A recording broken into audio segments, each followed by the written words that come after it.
بسم اللہ الرحمن الرحیم نحمده ونصلی علی رسولہ الکریم اما بعد۔ ناظرین گرامی، اگر کسی گھر میں آگ لگ جائے تو آبادی کے تمام لوگ آگ بجھانے اور گھر کو بچانے دوڑ پڑتے ہیں، اور ہر شخص اپنی طاقت اور صلاحیت کے مطابق بھڑکتے ہوئے شعلوں کو بجھانے کی کوشش کرتا ہے۔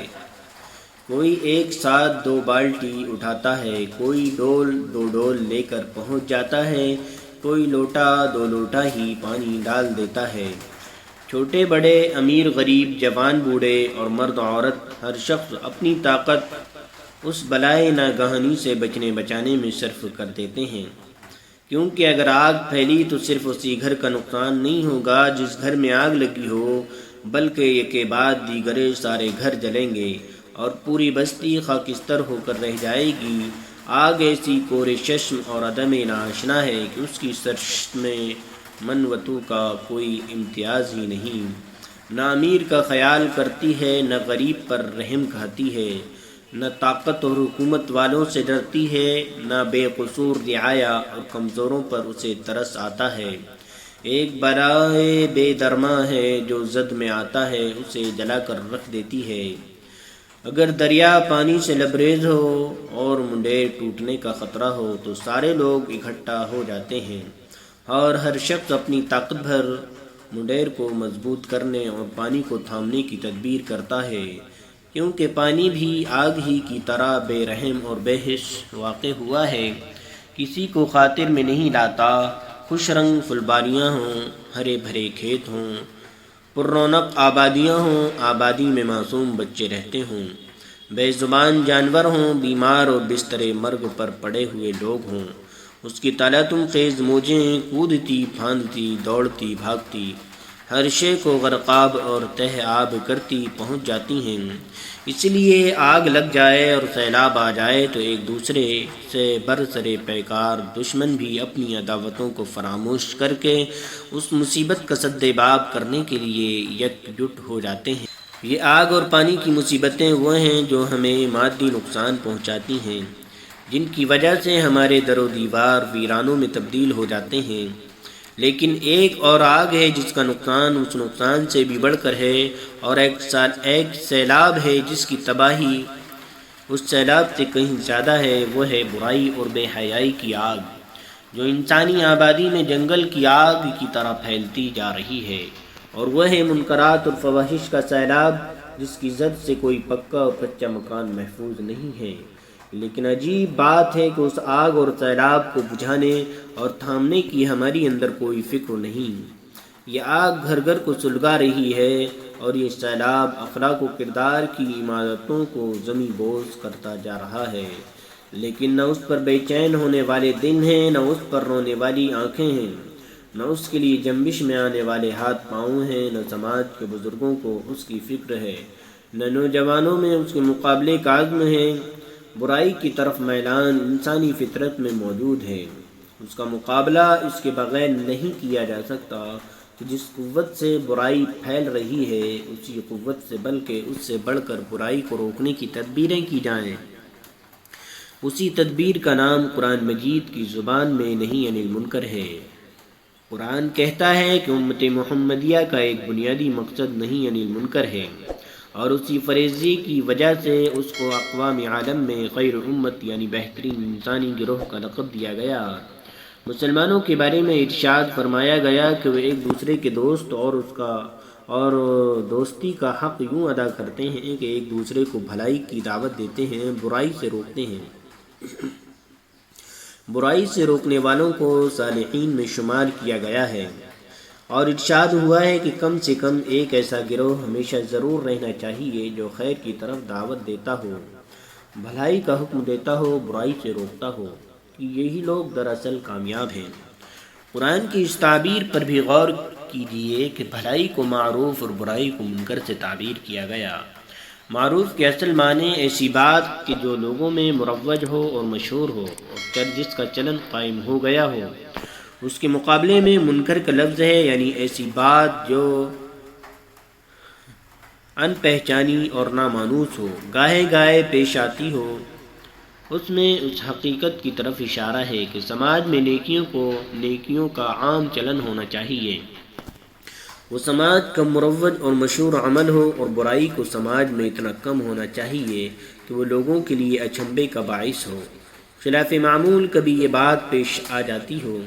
کہ اس تعبیر سے نہیں عن المنکر کی اہمیت کا اندازہ ہوتا ہے۔ رسول اللہ صلی اللہ علیہ وسلم نے اس کی بڑی تاکید فرمائی اور فرمایا کہ تم میں سے کوئی شخص جب برائی کو دیکھے تو اسے ہاتھ سے روکنے کی کوشش کرے، اگر اس کی طاقت نہ ہو تو زبان سے روکے، اگر اس کی بھی طاقت نہ ہو تو دل سے، اور یہ ایمان کا کم سے کم درجہ ہے۔ دل سے روکنے کا مطلب دو ہو سکتا ہے، ایک یہ کہ دل سے اس پر کراہت محسوس کرے، دوسرے یہ کہ دل میں اس بات کا عزم رکھے کہ جب اسے قدرت حاصل ہوگی وہ اس برائی کو روکنے کی کوشش کرے گا۔ ہاتھ سے روکنے کا منشا مار پیٹ اور جنگ و جدال ہی نہیں ہے، بلکہ اپنے اثر و رسوخ اور اخلاقی دباؤ کا استعمال کرنا بھی اس میں داخل ہے۔ جیسے انسان دنیا کے مسائل میں اپنے رسوخ اور اپنی حیثیت کو کام میں لاتا ہے، اللہ اور اس کے رسول کے احکام کے بارے میں اسے اس سے بڑھ کر اپنی اخلاقی قوت استعمال کرنا چاہیے۔ آج صورتحال یہ ہے کہ جن چیزوں کا برائی و منکر ہونا متفق علیہ ہے، جن کی شریعت میں کوئی گنجائش نہیں، ان میں بھی عوام تو کیا اہل علم اور اہل دین بھی کھلے تساہل سے کام لیتے ہیں۔ اس سے کس کو اختلاف ہوگا کہ گانا بجانا حرام ہے، شادی بیاہ میں مروجہ تصویر کشی اور ویڈیو گرافی جس میں عورتوں کی بھی تصویریں محفوظ کر لی جاتی ہیں ناجائز ہیں۔ اس سے کسے اختلاف ہے کہ لڑکے والوں کی طرف سے بیجا مطالبات حرام ہیں اور رشوت کے حکم میں ہے۔ کون نہیں جانتا کہ سودی کاروبار اللہ اور اس کے رسول کی لعنت ہے، لیکن کیا یہ حقیقت نہیں ہے کہ سماج کے بااثر لوگ جب علانیہ ان برائیوں کا ارتکاب کرتے ہیں اور اپنی جھوٹی شان بگھارتے ہیں تو نہ صرف یہ کہ ہماری زبانیں گنگ ہو جاتی ہیں، بلکہ ہم خود ان تقریبات میں شریک ہو کر رونق محفل میں اضافہ کرتے ہیں۔ ہم خود حرام اور ناجائز کاروبار کرنے والوں کی اہتمام اور احتشام سے معمور دعوتوں میں شریک ہو کر عملاً اس برائی کو تقویت پہنچاتے ہیں۔ حدیث میں اسی لیے برائی سے روکنے کو زبان کا جہاد باللسان قرار دیا گیا ہے، کیونکہ نیکی کی دعوت آسان ہے۔ اگر آپ کسی کو نماز روزے کی دعوت دیں، حج و زکوٰۃ کے لیے توجہ دلائیں تو اس سے اس کے وقار پر کوئی آنچ نہیں آتی، نہ اس سے اس کی آنا کو ٹھیس لگتی ہے۔ لیکن جب کسی انسان کو اس کی برائی پر ٹوکا جائے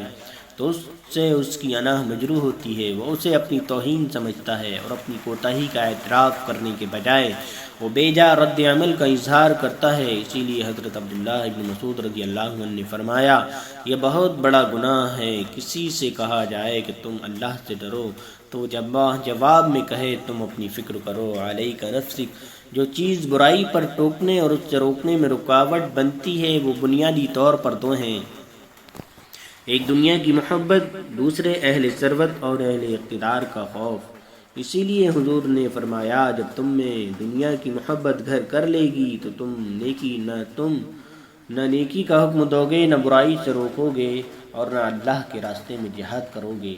اور حضرت ابو سعید خدری رضی اللہ عنہ سے روایت ہے کہ رسول اللہ صلی اللہ علیہ وسلم خطبہ دینے کے لیے کھڑے ہوئے اور ارشاد فرمایا، خبردار کسی شخص کو لوگوں کی ہیبت حق جاننے کے باوجود حق کہنے سے باز نہ رکھے، یہ اس امت کے ادبار اور پستی کی علامت ہے، اس میں برائی پر ٹوکنے والی زبانیں باقی نہ رہیں۔ حضرت ابو امامہ رضی اللہ عنہ سے مروی ہے کہ اس دین کے اقبال کی علامت یہ ہے کہ تمام مسلمانوں میں دین کا فہم ہو، اس میں ایک دو برے لوگ ہوں تو وہ سماج میں ذلیل سمجھے جائیں، اور اس دین کے ادبار کی علامت یہ ہے کہ عام لوگ گناہ میں مبتلا ہو جائیں، اکا دکا اشخاص دین پر قائم ہوں، وہ سماج میں ذلیل سمجھے جائیں اور بات کریں تو مطعون ٹھہریں، یہاں تک کہ علانیہ شراب پی جائے۔ ایک عورت قوم پر سے گزرے، قوم میں سے ایک شخص اس کی طرف کھڑا ہو اور دامن اٹھا کر اس طرح برائی کرے جیسے کسی مادہ جانور کی دم اٹھا کر نر اس سے جفتی کرتا ہے۔ اس دن جو شخص یہ کہے کہ تم نے اس کو اس دیوار کے پیچھے تو کر لیا ہوتا، تو اس دن اس میں ویسے ہی ہوگا جیسے تم نے ابو بکر و عمر رضی اللہ عنہما۔ اس دن جو نیکی کی طرف بلائے اور برائی سے روکے، اس کے لیے ایسے 50 آدمیوں کے برابر اجر ہوگا جس نے مجھے دیکھا ہو۔ میری اطاعت کی، مجھ پر ایمان لایا اور میرے ہاتھوں پر بیعت ہوا ہو۔ برائی کے سیلاب کو دیکھتے ہوئے خیال گزرتا ہے کہ شاید اب وہ وقت قریب آ گیا ہے۔ برائی سے نہ روکنے کا گناہ صرف آخرت سے متعلق نہیں ہے بلکہ دنیا سے بھی متعلق ہے۔ رسول اللہ صلی اللہ علیہ وسلم نے فرمایا کہ جب لوگ ظالم کو دیکھیں اور ظلم سے نہ روکیں تو اللہ تعالیٰ کا عذاب سبوں کو پکڑ لے گا، اور جس قوم میں گناہ کیا جاتا ہو کچھ لوگ اس سے دور کرنے پر قادر ہوں پھر بھی وہ اس سے دور نہ کریں تو قریب ہے کہ اللہ کا عذاب ان سب کو اپنی پکڑ میں لے لے۔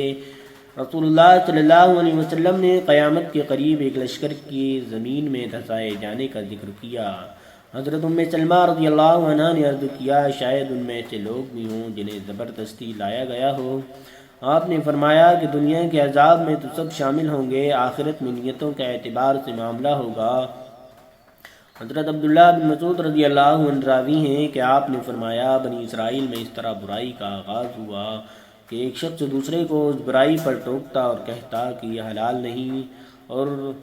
کل ہو کر اسی کا ہم نوالا اور ہم پیالہ اور ہم نشیں بن جاتا۔ چنانچہ یہی چیزیں بنی اسرائیل پر عذاب الہی آنے کا باعث ہوئیں۔ آپ نے فرمایا کہ اللہ تعالیٰ کچھ لوگوں کی گناہوں کی وجہ سے پوری قوم پر عذاب نازل نہیں کرتے، بلکہ جب کچھ لوگ گناہ کرتے ہیں اور اکثریت قدرت کے باوجود اس پر خاموشی اختیار کرتی ہے پھر اللہ تعالیٰ کی طرف سے عوام و خواص سبوں کی ہلاکت کا فیصلہ ہوتا ہے۔ یہ ضروری ہے کہ سماج کا ضمیر زندہ ہو، وہ برائی سے ایسی ہی نفرت کرتا ہو جیسے انسان گندگی سے نفرت کرتا ہے۔ سماج میں جب کوئی برائی ہو تو کتنی زبانیں ہوں جو اس پر ٹوکنے کے لیے آمادہ ہوں۔ جب ایک ہاتھ ظلم کرے تو سینکڑوں ہاتھ اس ظلم کو روکنے کے لیے اٹھ کھڑے ہوں۔ جب کوئی نگاہ برائی کرے تو کتنی ہی غضب آلود نگاہیں اس کے حوصلے پست کر دیں۔ خدا کی نافرمانی پر انسان کو اپنی نافرمانی سے زیادہ پیش آئے۔ اپنے بھائی پر جب کوئی ظلم ہوتا ہوا دیکھے تو اسے محسوس ہو کہ یہ ظلم خاص اس پر ہو رہا ہے۔ جب وہ کسی آبرو کو لٹتے ہوئے دیکھے تو اسے خیال ہو کہ یہ عزت و آبرو کی مقتول عورت تو اس کی بہن یا بیٹی ہے۔ برائیوں کے بارے میں جب تک ضمیر زندہ ہو، حدود اللہ کی اہمیت انسان کے ذہن میں نہ ہو اور خدا کے خوف سے ہمارے سینے معمور نہ ہوں، اس وقت تک برائیوں کے اس سیلاب کو تھامنا، بے حیائی کی اس آگ کو بجھانا اور بد اخلاقی کی اس تیز آندھی کو روکنا ممکن نہ ہوگا۔ اللہ ہم سب کو صحیح سمجھ اور عمل کی توفیق عطا فرمائے۔ وآخر دعوانا الحمد للہ رب العالمین۔